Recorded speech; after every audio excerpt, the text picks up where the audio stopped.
नमस्कार, स्वागत है आपका एक बार फिर से। मैं हूं आपके साथ अक्षय।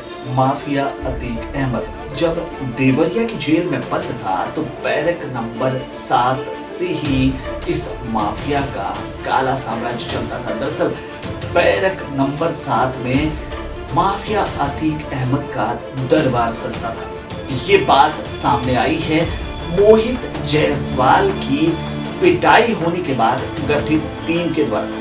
दरअसल मोहित चौहान की पिटाई जेल के अंदर अतीक अहमद और उसके गुर्गों ने की थी और इस रिपोर्ट के आने के बाद बहुत सारे खुलासे हुए हैं। खुलासे इस प्रकार हुए हैं कि अतीक अहमद जब जेल के भीतर बंद था तो कानून व्यवस्था को ताक में रखकर करीब 7 से 9 लोग जो थे बाहरी, वो उसके बैरक में बैठते थे और यहीं से वो अपने काले कारोबार के लिए निर्देश दिया करता था। बहुत सारे खुलासे हुए हैं इस टीम के द्वारा। क्या क्या हैं खुलासे, आइए जानते हैं। देवरिया जेल के बैरक नंबर 7 में सजता था माफिया अतीक अहमद का दरबार। जी हाँ, रिपोर्ट में ये बड़ा खुलासा हुआ है।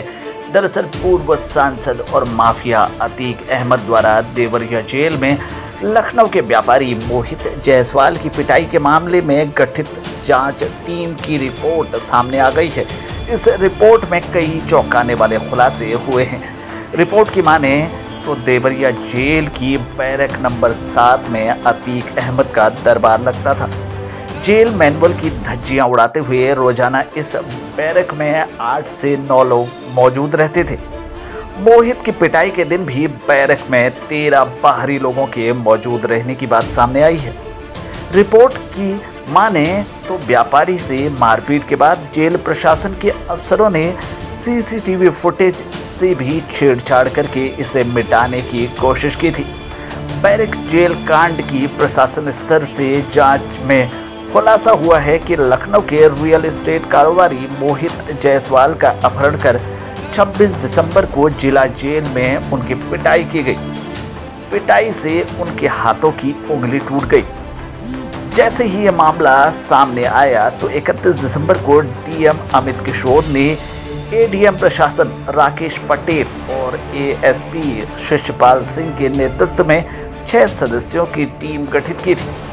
जांच में ये बात सामने आई है कि रियल एस्टेट कारोबारी मोहित जायसवाल को लग्जरी वाहन से देवरिया जेल लाया गया था। जेल के भीतर माफिया अतीक अहमद और उसके गुर्गों ने जेल के अंदर उसकी पिटाई की और मुलाकाती रजिस्टर में उसका नाम अतीक से मिलने वालों की सूची में है।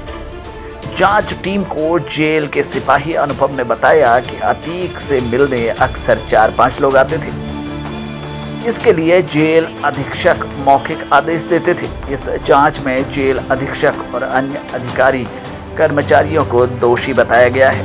आपको बता दें कि इस मामले में पहले head warden Munna Pandey, warden Rakesh Sharma और एक अन्य को निलंबित कर दिया गया था। मामला सुप्रीम कोर्ट पहुंचने और सीबीआई जांच के आदेश होने के बाद जेलर मुकेश कटिहार और इसके बाद जेल अधीक्षक दिलीप पांडे को निलंबित कर दिया गया। साथ ही बताते चले कि देवरिया जेल की क्षमता 533 कैदी रखने की है, लेकिन इस जेल में 1500 से अधिक कैदी रहते हैं। सुरक्षा का पुख्ता इंतजाम भी नहीं है। बावजूद इसके अप्रैल 2017 में नैनी जेल से माफिया अतीक अहमद को देवरिया जेल में शिफ्ट कर दिया गया।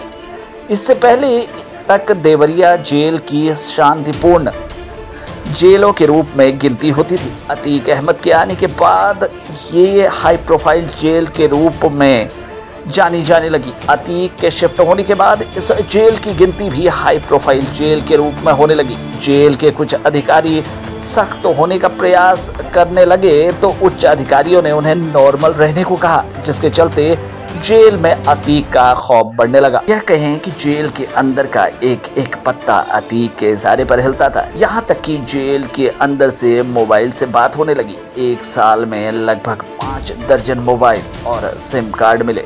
शासन ने भी की थी अनदेखी। तत्कालीन जिलाधिकारी सुशील कुमार सिंह और तत्कालीन एसपी रोहन पी कनय ने अतीक को दूसरे जेलों में भेजने के लिए शासन को अपनी रिपोर्ट भेजी, लेकिन उसके बाद भी शासन ने मामले को गंभीरता से नहीं लिया। इसके बाद तो अतीक का आतंक जिला कारागार में बढ़ता गया और अब ये खुलासा सामने आया है जो अतीक की परेशानियां और बढ़ाता हुआ दिख रहा है। फिलहाल के लिए इस खबर में इतना ही। बाकी खबरों के लिए भी बने रहिए हमारे साथ, क्योंकि खबरों का सिलसिला यहाँ चलता रहता है।